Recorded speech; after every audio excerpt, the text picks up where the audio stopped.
What's the best way to have a conflict with another person?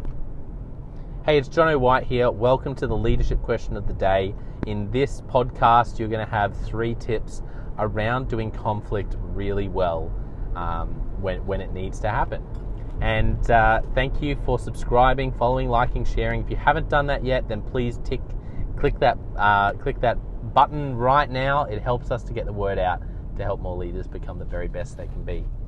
So how do you do conflict well when it needs to go there?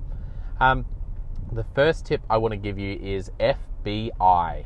I remember struggling with conflict and reading lots of different things and scratching my head and one of the things that's helped me along the way is when I came across Simon Sinek's FBI framework. And I like the FBI framework because it's simple, it's portable and memorable, it's really easy to apply, and I feel like it does force us to think through a bit more clearly the conflict, the confrontation. So FBI stands for Feeling, Behavior, Impact. And so it's just a process of saying, as Simon Sinek says, when you need to have a conflict, you need to explain FBI. It doesn't have to be in that order, but you have to explain your feeling, what their behavior was specifically, and what impact it's having or had on you or will have on you. Because when you miss one of those 3 things, that's when it fails often to connect with the other person. And so what he says is you actually go through, and I'll explain what each of these is, FBI in a second, in a bit more detail, but you actually say these in any order again and again and again, and each time you pause after you finish explaining the 3 of them, you let the other person unpack what they need to unpack, but then you restate FBI, because often it takes a person on the other end a couple of times to absorb it. So what do we mean by FBI? Well, we got feeling first. So there's a conflict, and so how does it make you feel? How do you feel about what's happening, about this conflict? Let's use a really simple example. There's a person who has just turned up late to a meeting. They're 5 minutes late, and you've got 10 of the people in the meeting, and this one person turned up 5 minutes late, and you need to have a small battle with them about this turning up late.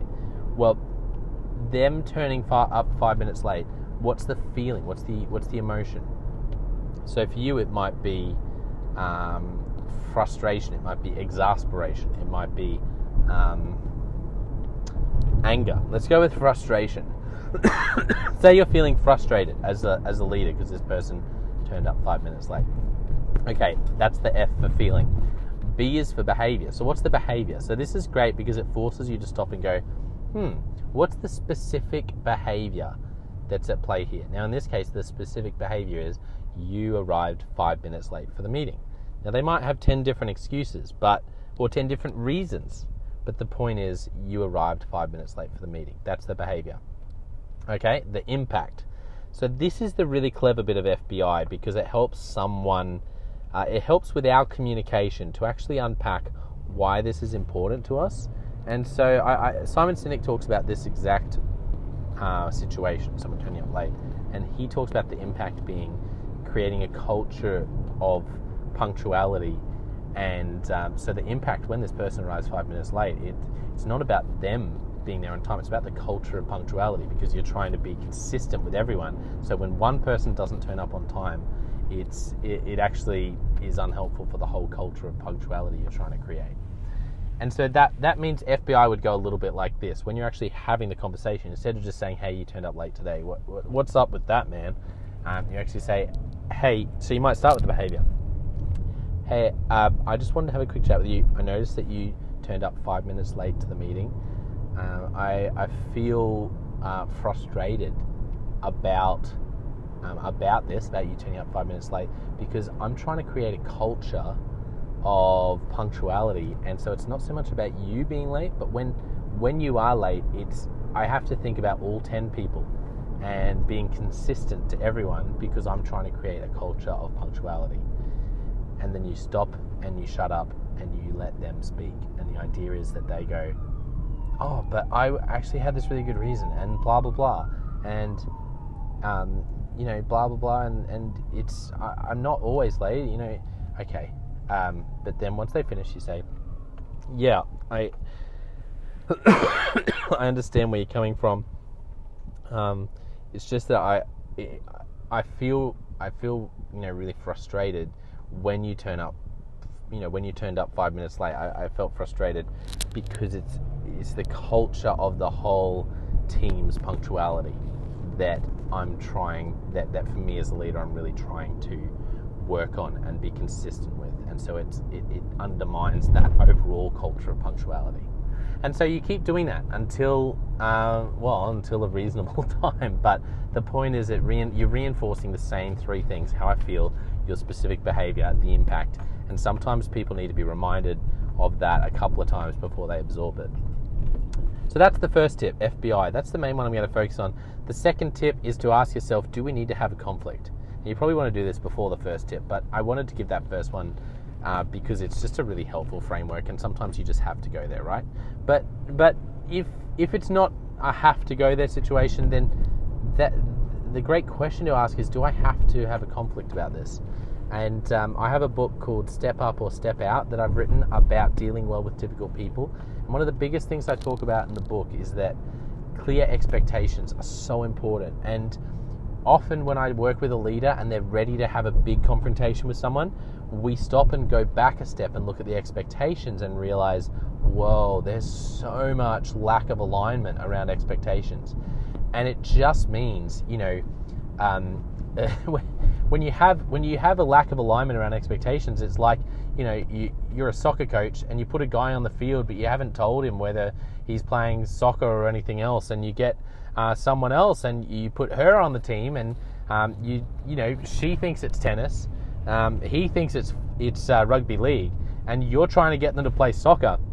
And so she's got a racket on and she's hitting the ball around with a racket, and he keeps picking it up and kicking it and thinking he's scored when he kicks it over the goal, and you're like, that went over the goal, that didn't go in the goal. And you're sitting there going, you know what the issue is? The issue is that she's playing tennis, not soccer, and he's playing rugby league, not soccer, and it needs to change. It's like, no, well, the issue is you never told them that the expectation is to play soccer.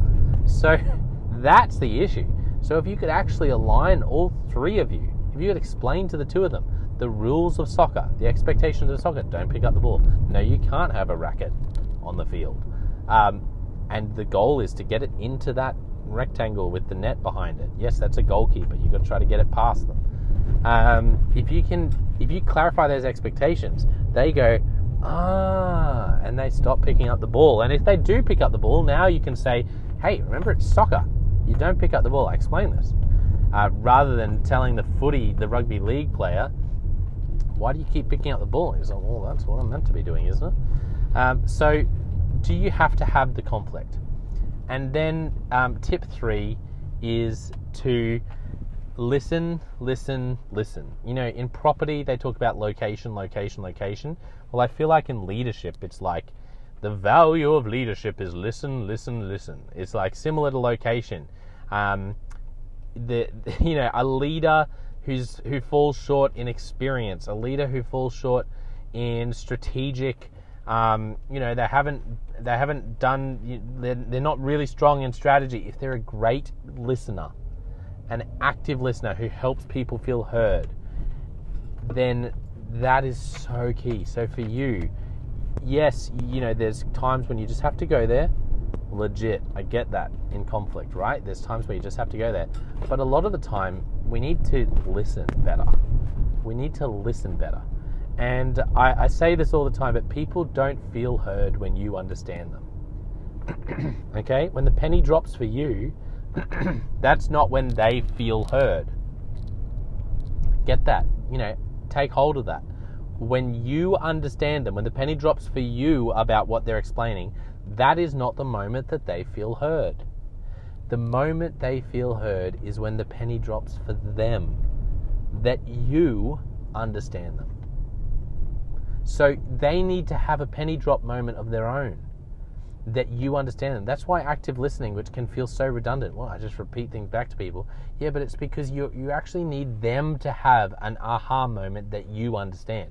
So you first need to actually listen to have the aha moment. I understand. Now you need to repeat back to them so that they have a penny drop aha moment. And when they have that moment, that's when they feel heard. So if you want to be a great listener, if you want to be a great leader, what's leadership about? Listening, listening, listening, just like property is about location, location, location. Well, great listening means helping others feel heard by listening to them, not just understanding yourself, but helping them have a penny drop moment when they understand that you understand. Hey, if this has helped you get clear in your leadership, then comment wherever you're listening or watching with the word clarity. Thank you for subscribing, following, liking, sharing.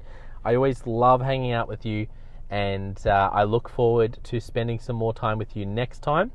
I'm Jonno White, and you are awesome. Take that on board. Accept that. Just take hold of it. Let it sink in. You're incredible. There's a reason you're here. I believe that. No coincidences. And if I was sitting across from you over a wonderful cup of coffee, I'd say this: you're amazing. Get that in your head.